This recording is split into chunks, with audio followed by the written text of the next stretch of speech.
Muy buenas a todos, compañeros inversionistas. El día de hoy vamos a hablar acerca de las fibras y algunas ventajas que conlleva invertir en ellas.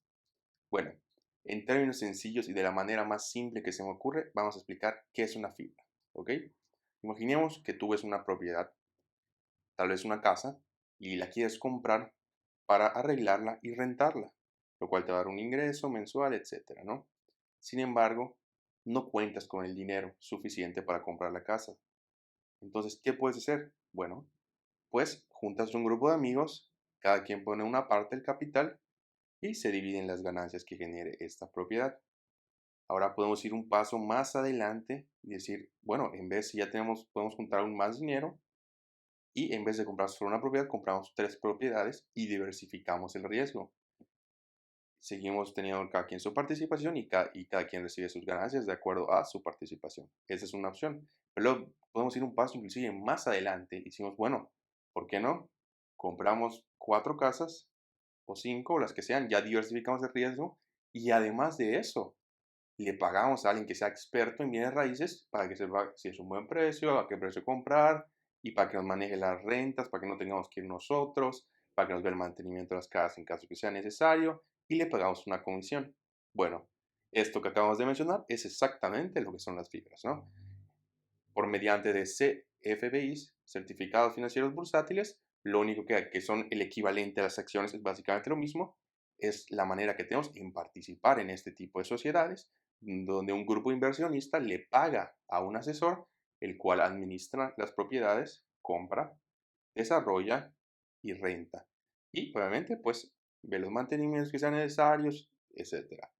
Entonces, con esto tenemos una manera de poder invertir nosotros en lo que viene siendo el real estate o en propiedades sin tener que contar con mucho capital y sin tener que contar con el conocimiento especializado en lo que viene siendo, obviamente, el real estate, ¿no? Entonces es una opción muy atractiva para inversionistas. Pero ahora, ¿qué más tiene? Porque no es todo. Tenemos además de eso, tenemos una ventaja muy grande fiscal. Entonces, aquí tenemos una tablita que pueden ver y vamos a ver cómo funcionan normalmente los dividendos. ¿Ok? Entonces, tenemos una empresa tradicional, genera tantos ingresos, tantos gastos, paga el 30% de ICR o del impuesto que sea en el país y se queda con el 56%. Ahora, ese 56 decide distribuirlo todo y se paga un dividendo de 56. Ahora, ¿cuál es el problema? Que en México y en Estados Unidos y en varios países igual existe esto que es conocido como el double, la doble tributación, el double taxation, que se debe a que, pues bueno, tu empresa ya pagó el ISR, pero además cuando te van a distribuir el dinero, pues tú tienes que pagar un impuesto, ¿no? El ISR es menor en porcentaje, es el 10%, correcto, pero sigue siendo un doble impuesto. Personalmente, cuando me enteré de esto, se me hizo una tontería, pero bueno, es así lo maneja el país y no hay nada que se pueda hacer para cambiarlo. Ahora, en las fibras tenemos una ventaja.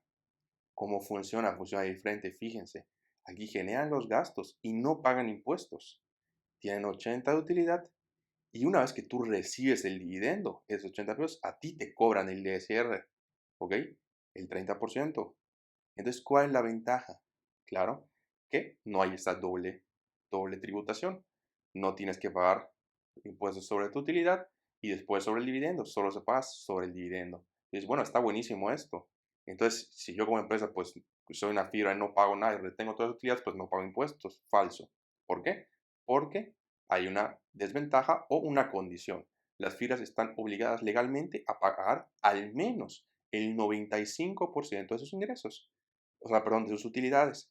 Es decir, todo lo que ganen prácticamente lo tienen que pagar. Entonces, no hay manera de reinvertir en la empresa de manera directa, ¿ok? Eso también hay que considerarlo, porque en otras empresas, pues podemos tener lo que es el crecimiento compuesto, que con las mismas utilidades de la empresa se reinvierten y se genera más crecimiento. Esto no pasa en las fibras. Entonces, ¿cómo crecen las fibras? Pues por adquisición de deuda o inclusive vendiendo más partes, emitiendo más acciones, vamos a llamarlas, ¿no? Que eso te diluye a ti como accionista, entonces tampoco es como que lo mejor.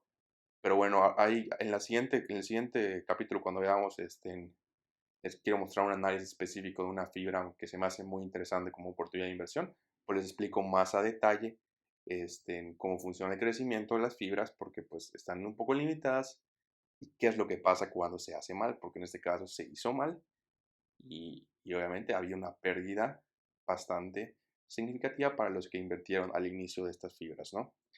Otro punto interesante antes de llegar al siguiente punto, nada más como un recordatorio, hay que recordar que las fibras se pueden especializar en diferentes tipos de propiedades, ¿no? Hay fibras que se dedican nada más a oficinas, otras que se dedican a desarrollos de plazas, hoteles, he visto inclusive de educación, o sea, escuelas, hay bastantes, ¿no? Para gustos hay colores casi, casi. Bueno, pero ahora vamos al siguiente punto. Hay otra ventaja fiscal, obviamente, de las fibras, de una fibra. Esta se genera, si tú, ese es el caso tradicional, en una empresa pública tradicional. Imagínate que tú compras una acción a 10 pesos y sube, tuviste suerte, sube o hiciste un buen análisis, que eso es también bastante importante, y llega a 15 pesos. Y es bueno, pues ya, este es un precio que la voy a vender. La vendes. Entonces tú tuviste una ganancia de capital de 5 pesos, es decir, ganaste 5 pesos por cada acción de esa empresa. ¿Ok? Ahora, sobre esta ganancia tú tienes que pagar el 10%, que en este caso venía a 0.5 y te quedas con 4.5. ¿Cuáles las ventajas en las fibras? Que en las fibras tú no tienes que pagar ese impuesto por ganancia de capital. Si tú compras una fibra a 10 pesos, o sea, una acción de una fibra a 10 pesos, la vendes a 15, todo es para ti. No tienes que pagar ni un solo peso en ganancia de capital. Esto es aguas para México. En Estados Unidos creo que es algo parecido, pero no estoy muy seguro, no quiero decirles una mentira. Entonces vamos a enfocarnos en México, que es el país que estamos analizando. Entonces, en este caso, sí, no se paga nada de impuestos. Esa es una gran ventaja porque, quieras o no, estos impuestos pues te van comiendo un poco de tu portafolio. Y si recordamos el crecimiento compuesto, que es pues cada vez que generas más, pues tus propias utilidades generan utilidades, pues esto sí nos quita un poco ¿cómo se dice?, de potencial de crecimiento, ¿no? Entonces es una ventaja importante que tienen las fibras. Digo, si lo vemos, realmente son dos grandes ventajas que tienen con respecto al pago de impuestos. Es importante considerar esto porque puede hacer la diferencia entre invertir en una fibra e invertir en una empresa tradicional. Porque si sacamos, o sea, a lo que me refiero es que hay que considerar el pago de impuestos siempre en los modelos de inversión, porque las fibras tienen una ventaja muy sustancial con respecto a las empresas tradicionales. Entonces no podemos comparar nada más en un análisis normal una fibra con una acción normal sin considerar el pago de impuestos porque no tiene mucho sentido y no podemos comprar peras con manzanas, que en este caso sería lo que estuviéramos haciendo. Fuera de eso, pues es básicamente todo lo que le quería explicar. Les explico, es un video bastante corto donde tocamos nada más ahorita qué son las fibras y algunas ventajas de invertir en ellas, ¿no? Ahora lo importante y va a venir en el siguiente video donde vamos a analizar, ahora sí, más a detalle una fibra específica. La que vamos a analizar es la FIHO12, FIO12, que es una fibra que se dedica básicamente a adquisición, desarrollo y renta. En este caso no es renta, sino que manejo de hoteles. Ahí les voy a explicar cómo, porque tiene un modelo muy interesante de cómo funciona, que es como funcionan prácticamente todos los hoteles en el mundo. Entonces, esa va a ser la fibra que vamos a analizar. Si quieren estar pendientes para no perderse ese video, que va a estar muy interesante, pues bueno, les recomiendo que se suscríbanse y denle like al video si les gustó y si les sirvió la información. Si no, pues no hay ninguna necesidad de darle like, ¿no? Pues los likes me sirven a mí para saber si el video es de su interés o simple y sencillamente no lo es. Dicho esto, gracias por todo.